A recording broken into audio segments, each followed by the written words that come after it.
Welcome to another episode of Life and Whiskey. As always, I'm Jordan, and today we are going to look at Jack Daniel's, the classic Jack Daniel's Black Label. This is video number 2 of my revisiting the elk hunting series. And yeah, hopefully you guys have been following along and have been getting some stuff out of this. So, Jack Daniel's Old Number 7. It's a classic.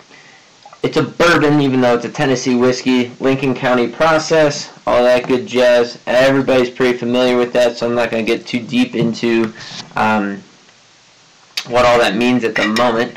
Let's see, do we got an age statement on here? It's a 40%, 80 proof whiskey. I don't know if this is a NAS or not. Good old Lynchburg, Tennessee. I don't know, like I said, I didn't do a lot of research on it, and I'm not going to for any of the videos in this series. I'm just going to focus on the elk hunting stuff. So, let's get into this. Now, keep in mind, I am doing these videos back to back, and so I am coming off the heels of the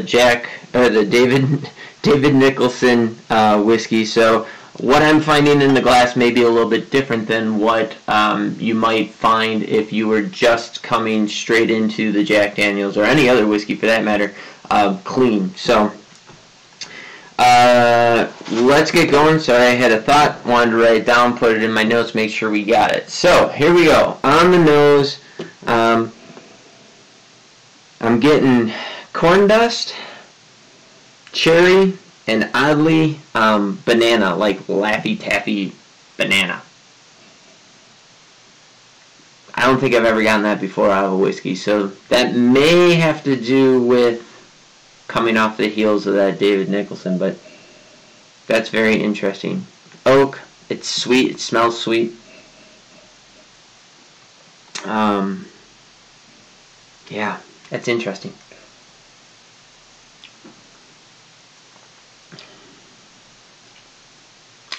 Flavor-wise, very, very simple, slightly floral. I get a little bit of that weird banana laff. It's like, it literally tastes to me like Laffy Taffy fake banana flavor, banana forward. It moves into this, and it's sweet, and it moves into just like a simple, bland sweetness in the middle, with really no flavor to it, just a sweetness, and then it picks back up with an oak on the end, a very light oak, just a hint of a black pepper note in there, and really no ethanol bite. Going back to the glass, I get everything I got before, although the corn dust is really turned down on this. Cherry's turned up, and then kind of odd, I get like a nail polish remover smell in there, which you wouldn't expect that in Jack, but that's what I'm picking out of there.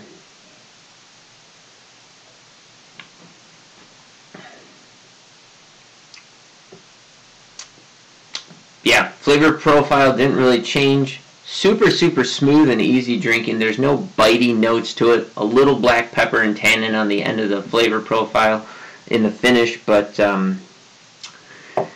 yeah, it's a very simple flavor profile. It's an easy drinking whiskey. There's a reason why so many people love it, and it's kind of right down the middle of the bourbon profile, and so, you know, there's not much to be said about it that hasn't been said 100 times over. But Jack, this 750,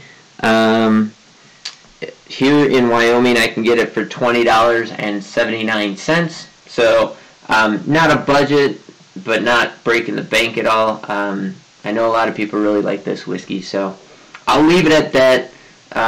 You know, please let me know what you can find it for in your area. Drop it in the comments below. I know when I was down in Tennessee not too long ago, in Nashville, it really wasn't cheaper there. It was, I think, actually more expensive. I want to say it was like $25 in Nashville. So, yeah, let me know what you can find it for in your area. I'd be curious. With that, we're going to push off from the whiskey. So if you you know, we're watching this video for the whiskey review. You can stop now. We're going to move into my elk tips and tactics, as I said in the first video.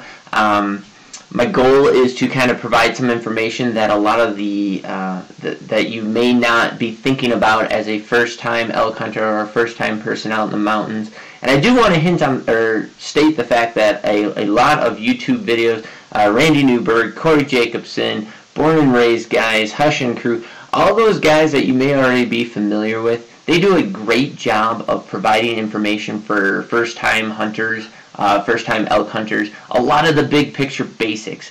What I'm going to try and do is fill in the gaps that they leave and provide some like nitty-gritty details that hopefully you'll find really, really helpful.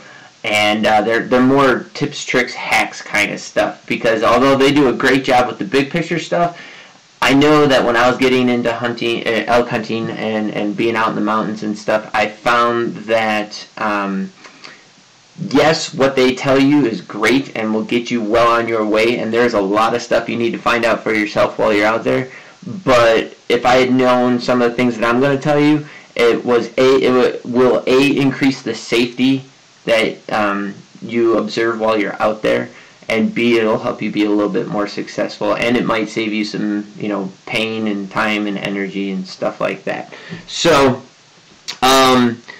first, so this video here is going to be all topics of conversation of before you actually jump in your pickup and drive or fly or go to your destination. So these are things you want to do at home before going out on your hunt. And the first one is try your pack with weight and all of your hunting gear on it.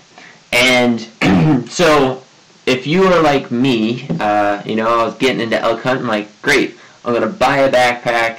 You know, I don't know anything about packs. Yep, this one will do great.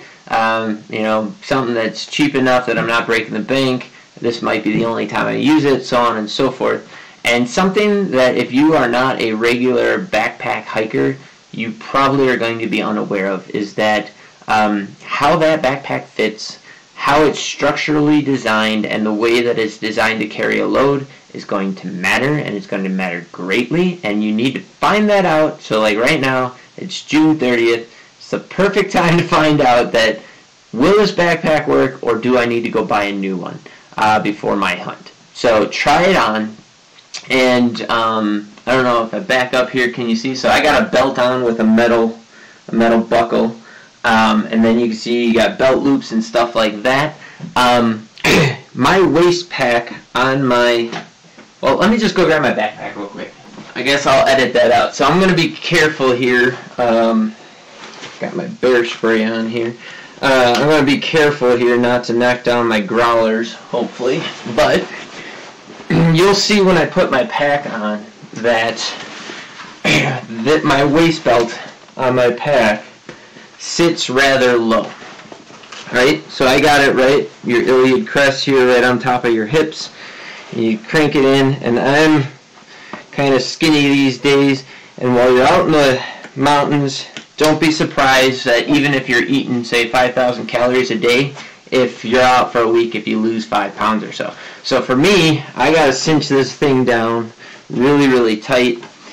And when I do that, you can see that my waist belt sits right on top. See, I got my shirt all the way up. My belt is just barely sticking out here.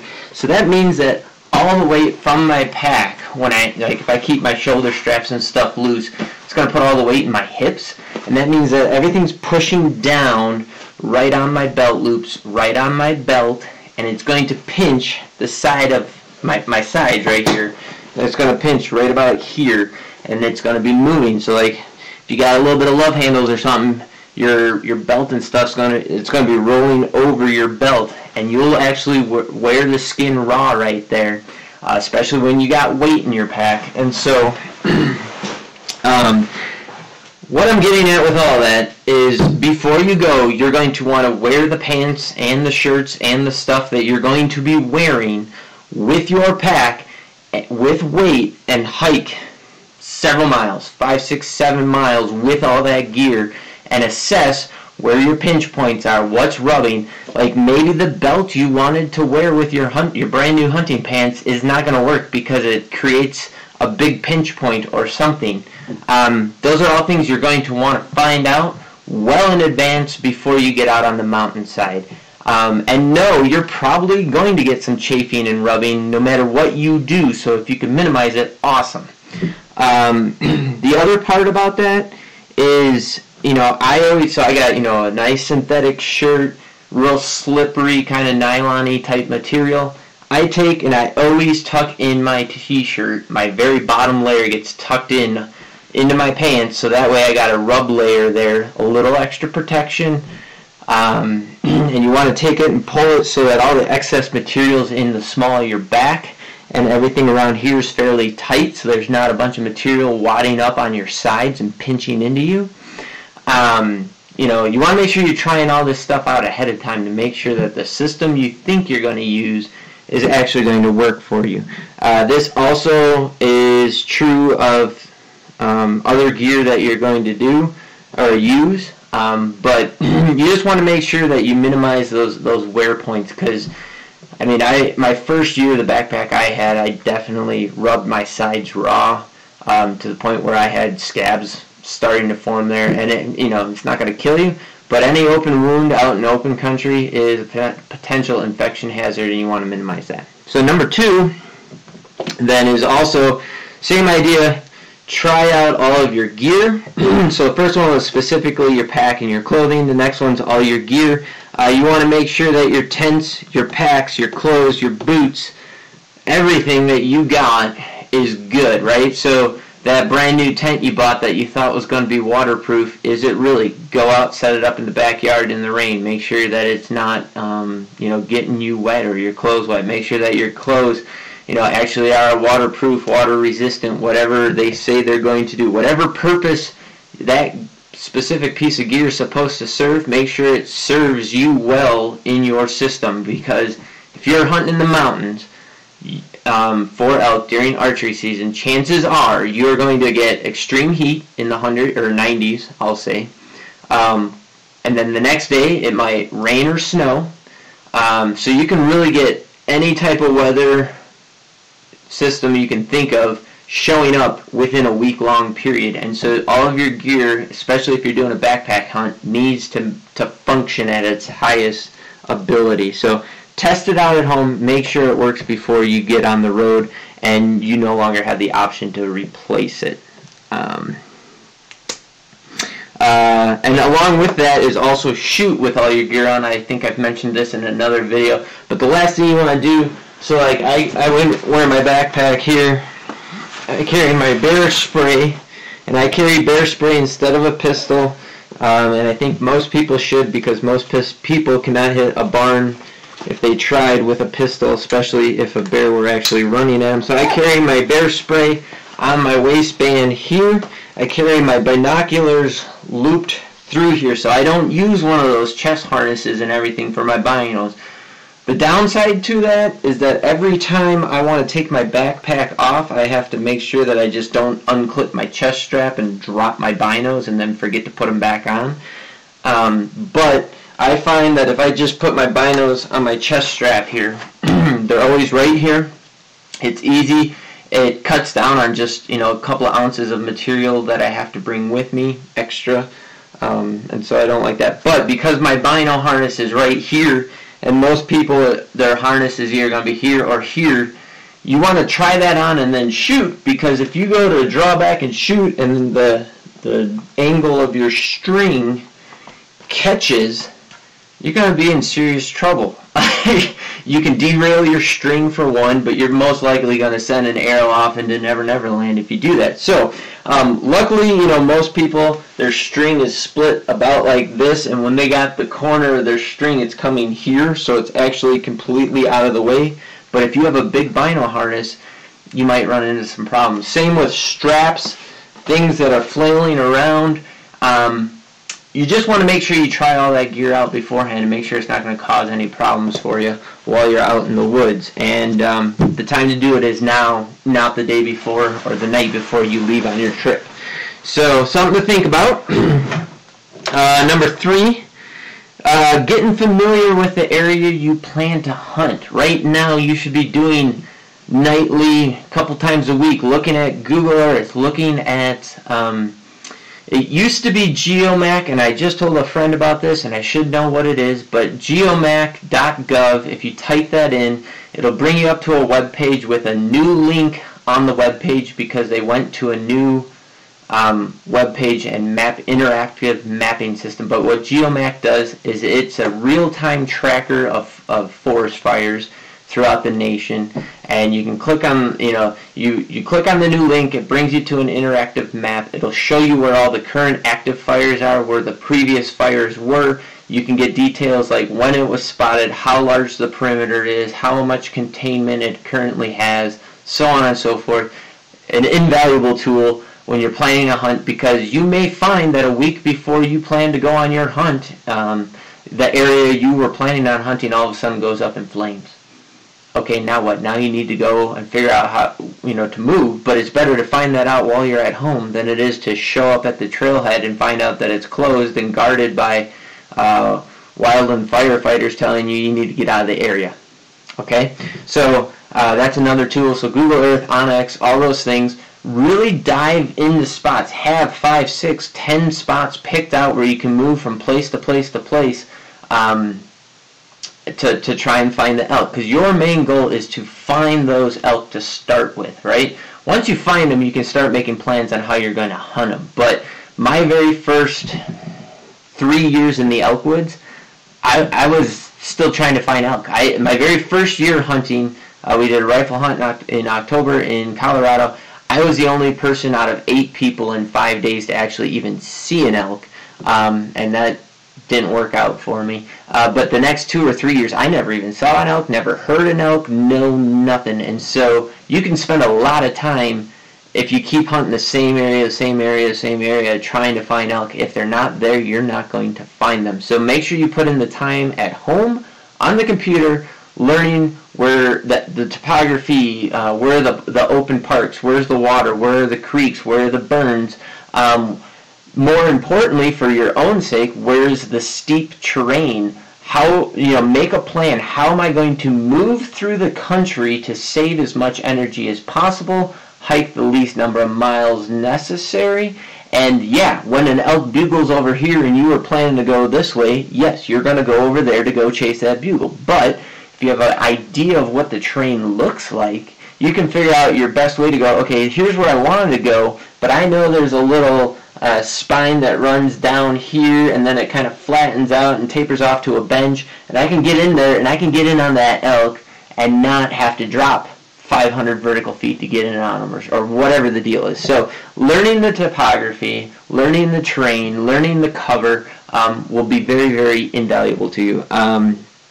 The other thing is, learning access points. Where are the trails? Where are the 2 tracks? Where are, where's the pressure most likely going to come from? What condition is this road in versus that road? Where are the sheep grazers going to be? Where are the cattle grazers going to be? All that information is extremely helpful. And that kind of information, when are cattle supposed to be off their grazing allotments? Call up the Forest Service people and ask them in the district that you're looking in, what date do the cattle have to be out of the mountains? Also very, very valuable. Learning how to move. Oh, another one, landmarks. Knowing where certain peaks are, and Google Earth will give you a general idea of what stuff looks like, but you'll be amazed when you get out into that country just how much bigger it really is compared to what Google Earth makes it look like. So on Google Earth, even zoomed in really far, like you can see a small patch of trees like this big, and when you get there you're like, oh, that's really like 300 acres of trees that I was looking at, and it's a lot thicker and bigger than I thought it was. And elevation, Google Earth kind of 3D mode shows you how steep stuff is, but seeing it on a computer screen and seeing it in real life are 2 very, very different things, and you'll be amazed how much that topography changes once you're actually standing there looking at it. But it does give you some semblance of an idea. And when you can pick out specific landmarks, it'll help you navigate terrain, and kind of keep online and whatever else. But I always carry with me a compass, and so if your GPS fails or whatever, me personally, I like to use my compass because I don't have to turn on and off batteries and whatever else. I just have my compass, and I kind of take a general heading based off of a physical land feature I can see, and I just constantly, even through thick timber, am taking that heading, trying to work my way there. That way I can just tuck my compass into my pocket, and no batteries, no electronics, whatever. If I get semi-lost, or if I'm not getting to where I think I should be, that's when I break out my GPS. One phone charge, and I'm good for a week in the woods or more, because I typically turn my phone off unless I absolutely need it. So familiarizing yourself with features will help you navigate the landscape and give you headings and landmarks to navigate by.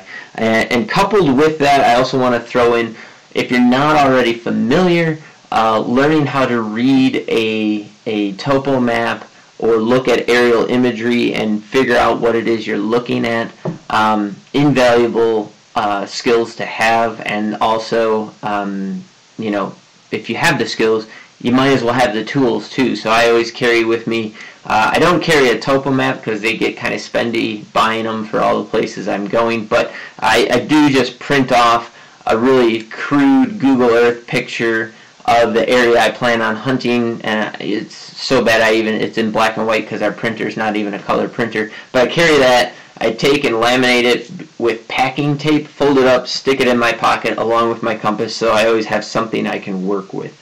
Something you might want to consider. Next, boot grease and treatment. So a lot of people I know don't ever do anything to their boots, which is amazing to me. I always waterproof my boots with some kind of sealant constantly. You can use Snow Seal, or personally I use Ovenoff's. There's Kenetrex makes a good one. I've used theirs before. That one's pretty good. A buddy of mine uses Hubbard's and swears by that. He kind of alternates between the Ovenoff's and the Hubbard's kind of every other treatment.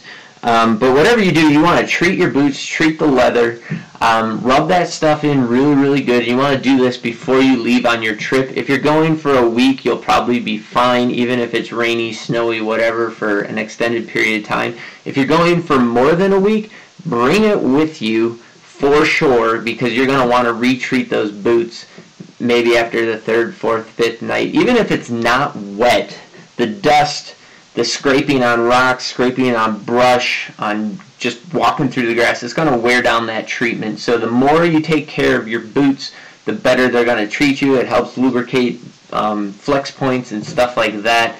It's just a really good idea, and it'll help keep your feet in shape while you're hiking. So bring some kind of a boot treatment and use it. While we're on the topic of boots, don't ever dry your boots out by the fire. Personally, I'm guilty of melting a pair of hiking boots back in the day, having done that. Don't do that. It wreaks havoc on the glues. Your boots will literally fall apart. So don't use a campfire to dry boots out when they are wet. I got some tips you can use, some hacks you can try in another video that I'll share with you about that, but just no fire. The final thing I want to say before you go is be familiar with your bow and your sights and how to shoot uphill, downhill, and across grade. What you will find if you're not accustomed to it, so I'm getting a guy into archery, and I said, hey, make sure when you're sighting in that you're paying attention to your bubble level and that you're shooting. And he's like, I never worry about that. Whatever, what does that matter? Well, it matters a great deal. When you're on a flat plane, it only kind of matters, right? So if your bow's kind of torqued one way or the other, yeah, you're sending your shot off, but only slightly. Where that really matters is when you're in the mountains and you're on a slope. Say you're on a slope like this and you're shooting across that slope, across the face of that slope. Your tendency is to go with gravity, right? So you're going to be leaning in, and that means you're going to be canting your bow in. And if you're not looking at that bubble level, knowing that you're level with your target, you're going to send that arrow off 5-6 inches, even at 30 yards, depending on how severe that cant is. Plus, you think you're perfectly up and down while you're shooting, and when you're really going like this, you're torquing the crap out of that string, especially if your head and stuff is still up, but your bow's torqued. Now you're torquing out of alignment, severe chance for derailing a string. It could get really bad. So make sure that somewhere in your shot sequence you have, look at your bubble level, make sure it's level before proceeding in your shot. So for me, just to give you an idea, I draw straight back, normally out in front of me. I bring my setup to my face. Then I open my hand, because I have my finger behind my trigger, so then I open my hand and put my finger on the trigger. I look through my peep sight, make sure my peep sight is lined up with the exterior of the housing of my pin housing, so that I got a perfect alignment. Then I focus on the pin that I'm going to shoot, right? So you know the yardage you're going to shoot. So then I look at my pin, and then I look at my bubble level, and I make sure I'm level, and then I shoot the IQ Pro bow sight, which has, they call it retina lock. It's a goofy little deal, but it's an extra, like, if you've ever looked at a round bubble level, that, they're circular, and then there's a little bubble in there and floats around. It's similar to that, only it's a black dot that sits in the middle. And if it's not perfectly centered in the middle, you know that your bow and your sight picture is off. So it's the same concept as your level, but slightly different. So I look at that, then my bubble level again, and then when I'm satisfied with that and I have my pin on my target, that's when I start my execution of my shot, where I start to, put my finger on my trigger and pull through. And when I pull through, I got my tension forward, and then and I want to watch my arrow hit my point of impact through my pin's housing, right? My bow's not rocking forward at such a speed that I can't watch that arrow impact the target through my setup having not moved. So it's only after I watch that impact that my bow's actually falling away from me. That's how fast everything, even with a 90-yard shot, it works out pretty good. So that's my personal shot sequence. And with that, you definitely want to think about those things. And I also encourage you to go out, do a 3D shoot. So this is the Total Archery Challenge. They put on a bunch of different shoots throughout the mountains. There's one over in Terry Peak, South Dakota, Big Sky, Montana, a couple in Utah, I think, and Idaho. But if you've never shot at a 3D range before, go out and do it. It's a big difference between shooting a 3D target and a flat two-dimensional target. And most of the time those 3D courses are set up with some topography, so you'll get a little bit of opportunity to shoot uphill, downhill, side hill, and that's really what I'm encouraging you to do. So the 3D target helps mentally, but then the experience of uphill, downhill, side hill is, worthy of every moment of time you can spend going and doing that, especially if you've never done it before and you're used to shooting on flat surfaces, because it does change drastically when you start getting some topography in there. So make sure you get a chance to go out and do that. If not, getting to a Total Archery Challenge, I'm sure there's an archery club somewhere near you that puts on a 3D shoot. You don't have to shoot competition or not. Competition's kind of nice. You got a little money riding on the line, especially if it's only $5 or $10. A little bit of extra pressure, get the heart rate up, and feel that pressure and learn to shoot under pressure. That'll also help you out. So, but if not, don't worry about it. Just get out and go and shoot at some of those clubs and stuff, or take your own target out into the woods and, find some public land and just go try and shoot out there. It's good to have brush in your way. It's good to have shots and give yourself shooting opportunities that are realistic. Go on YouTube. You'll see thousands of videos of guys trying to shoot elk that are 20, 30 yards away, relatively close distances, and all of a sudden they hit a branch, they hit a twig, they hit a tree, that's 2-3 inches in diameter, that for some reason they didn't see it when they were setting up and hunting. And oftentimes I find that people just hurry up, set up, and then are ready, and then there's the elk.